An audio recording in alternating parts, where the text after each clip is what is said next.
반갑습니다. 송재준입니다. 요즘 국민의힘 쪽에서는 묘하게 흥미로운 라이벌 관계 하나가 만들어지고 있죠. 바로 한동훈 장관과 오세훈 시장 둘 사이의 관계인데요. 한 명은 윤석열 정부의 법무부 장관이고 다른 한 명은 윤석열 정부의 서울시장인데 둘 사이 라이벌 관계가 뭐가 될 게 있냐라는 생각이 들지만 놀랍게도 차기 대권 후보를 놓고 벌써부터 라이벌 관계가 만들어지고 있습니다. 잘 아시는 것처럼 일전에 여론조사를 통해서 한동훈 장관이 처음으로 대권 후보로 거론되기 시작했었고 놀랍게도 가장 최근 나온 여론조사에서는 지지율 1위를 찍기도 했는데요. 특히나 눈에 띄는 게 보수 진영 내에서 차기 대권 후보 1위로 선정이 됐다는 겁니다. 일전에 그래서 제가 영상을 통해서 이거를 우리가 어떻게 바라봐야 되는가에 대해서 아주 자세하게 말씀을 드렸는데 야, 네가 그런 거 올렸는지 내가 어떻게 아냐 라고 하시는 분들은 구독을 안 하셔서 그래요. 빨리 구독부터 하시기 바랍니다. 그때 제가 말씀드렸던 게 뭡니까? 한동훈 장관은 중도 좌파 중도 사람들을 흡수하기 위해서 좌클릭을 하지를 않는다라는 거예요.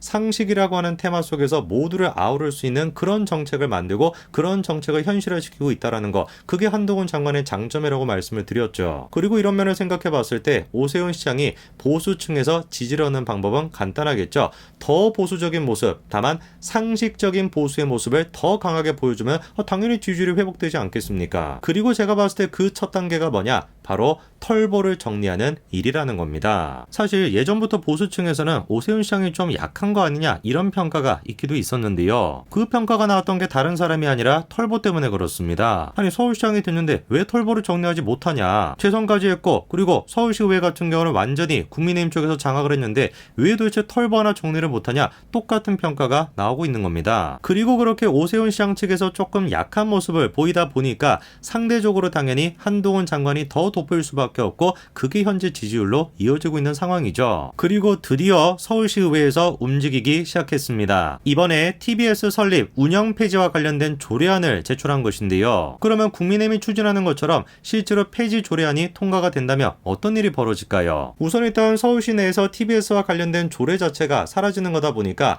서울시가 TBS를 지원해 줘야 되는 근거 또한 마찬가지로 사라지게 되는 겁니다. 한마디로 더 이상 TBS가 서울시로부터 예산을 받을 수가 없다라는 뜻이죠. 그러면 그렇게 서울시에서 예산을 받지 못하게 되면 TBS가 어떻게 해야 됩니까? 당연히 남아있는 거는 독립적으로 운영하는 방법, 이거 말고는 없는 겁니다. 그런데 그렇게 TBS가 서울시로부터 독립해가지고 독자적으로 운영하는 거, 이것이야말로 TBS가 원하는 일 아니겠습니까? 얼마나 당당했습니까? 털보 함부로 쫓아낼 수가 없다. 뉴스 공장 수익만 연 70억 가까이가 되는데 어떻게 쫓아낼 수 있냐? 이게 TBS의 모습이었잖아요. 그러니까 TBS가 됐거나 털보가 됐거나 함께 잘 모여가지고 잘 먹고 잘 사시면 될 것 같은데 어떻게 된 것인지 TBS 대표 이강택의 입장은 좀 다른 것 같습니다. 국힘의 타깃은 털보다, 시사보도 완전 박탈 노리나 이러면서 반발하고 있거든요. 아니 보육원에 지금 애를 맡겨놨는데 갑자기 애가 마음에 안 든다고 말 안 들었다고 그냥 확 중간에 추방하는 거랑 똑같은 거 아니냐. 모르겠습니다. 제가 만약에 보육원장이었으면 애가 이런 애가 들어왔다 호흡 그냥 질색하면서 쫓아내버렸을 것 같은데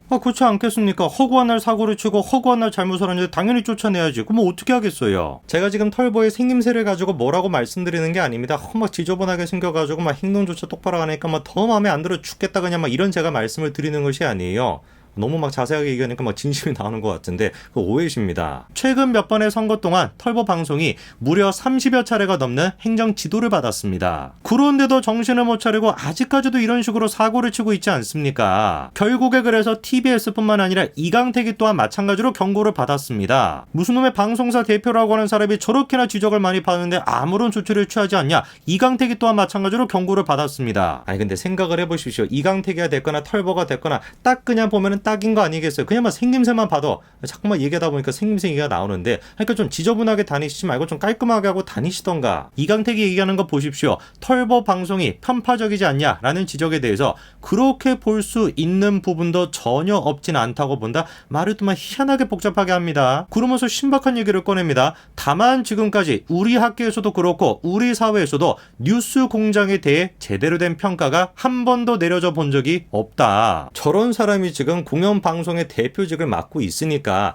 그 방송사에서 나오는 방송이 정상일 리가 있습니까? 지금 뭐 정신 자체가 딴 세계로 지금 가 있는 사람인데 우리랑 같이 21세기에 살고 있지가 않잖아요. 지금 얘기하는 거 들어보니까. 근데 뭐 정상적인 방송이 나올 수 있겠냐고. 그거 평가하라고 만들어 놓은 것이 방송통신심의위원회 아닙니까? 그리고 그 방통위에서 몇 번에 걸쳐가지고 제재를 했음에도 불구하고 싹 다 무시해가지고 경고를 받았던 사람이 이강택이라니까요. 학계 얘기도 한번 들어볼까요? 한국언론학회 추천으로 위원이 된 사람이 신미성 교수입니다. 이분이 근데 하는 얘기가 뭐예요? 근거도 없이 찌라시에나 나올 수 있는 발언을 한 것이 창피하다. 그런 털보 같은 진행자가 이렇게 가볍게 찌라시에 근거한 말투로 하는 것에 대해서 굉장히 화가 난다. 이렇게 평가하십니다. 무슨 뭐 대한변호사협회가 됐거나 한국방송협회가 됐거나 하나같이 싹 다 하고 있는 얘기가 뭡니까? 털보 방송 문제가 있고 담당 PD까지도 문제가 있다라는 겁니다. 그런데 이거를 가지고 우리나라 사회에서 털보 방송에 대해서 제대로 된 평가가 나온 적이 없다. 이런 얘기를 하고 앉아 있으면은 뭐 어디 협회예요? 뭐 어떤 사람들이 얘기가 필요한 건데요, 더 이상. 뭐 이강택을 따르는 사람들, 털보를 따르는 사람들, 그럼 뭐 협회 뭐 평가가 뭐 따로 필요합니까? 그러면서 이강택이가 또 이런 얘기도 합니다. 국민의힘이 굉장히 힘이 있는 것도 알겠고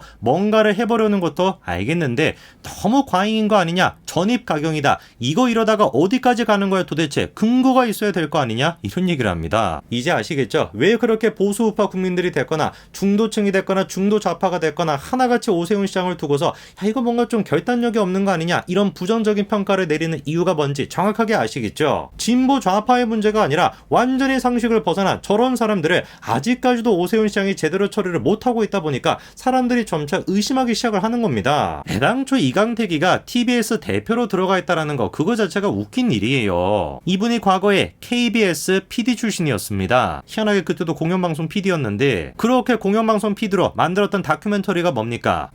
요게 이제 이강택이가 만들었던 다큐멘터리고요. 그리고 다큐멘터리는 부족하다라고 생각하셨는지 뭐 어디 가가지고 뭐 강연 같은 것도 하셨던 것 같아.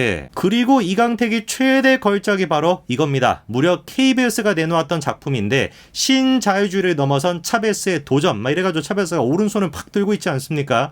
보니까 오른손이 아니라 뭐 왼손인데 도대체가 신자유주의를 넘어선 차베스의 도전이 뭘 하기 위한 도전인데요. 다 같이 그냥 나라 말아먹고 그냥 천국으로 가자 막 도전 뭐 이런 도전입니까? 뭐 그게 아니면 일당 독재체제로 가자 뭐 그런 도전입니까? 뭔 놈의 도전을 얘기하는지 모르겠어. 이강택이가 저 다큐멘터리를 찍을 때만 하더라도 베네수엘라 잘 나가는 것처럼 보였죠. 그리고 난 다음에 나라 꼴이 어떻게 됐습니까? 딱 그냥 이렇게 된 겁니다. 베네수엘라 환율 한번 보십시오. 1달러에 170만 볼리바르를 넘어서가지고 200만 볼리바르에 가까워지고 있습니다. 한마디로 그냥 지구상 나라를 포기한 거예요. 그래가지고 하다하다가 안 돼가지고 화폐 단위에서 공을 빼고 있지 않습니까? 이강택이가 얘기했던 것처럼 차베스의 도전 막 이래가지고 대한민국도 막 도전 한번 해보자 이러면 어떻게 되겠습니까? 얼마 시간 지나지 않아가지고 야 이거 원달러 환율에서 이거 공 몇 개 빼야 되는 거냐 이러고 앉아있을 겁니다. 대한민국도. 자, 그런데 성공회대 교수였다라고 하는 조 의원이 그때 당시에 뭐라고 했습니까? 왜 차베스처럼 하지 못하냐라면서 노무현 대통령을 비판했던 사람이 현재 서울시 교육감인 조 의원입니다. 저렇게 이상에 빠져가지고 허무맹랑한 얘기를 하고 앉아있으니까 이러는 거 아니겠습니까? 무슨 막 애를 체험해보겠다고 막 책상에 엎드려가지고 자고 앉았는데 이게 지금 뭐 하는지 모르겠어요. 저는 도대체가. 이제 더 이상 오세훈 시장은 시간을 끌 수가 없습니다.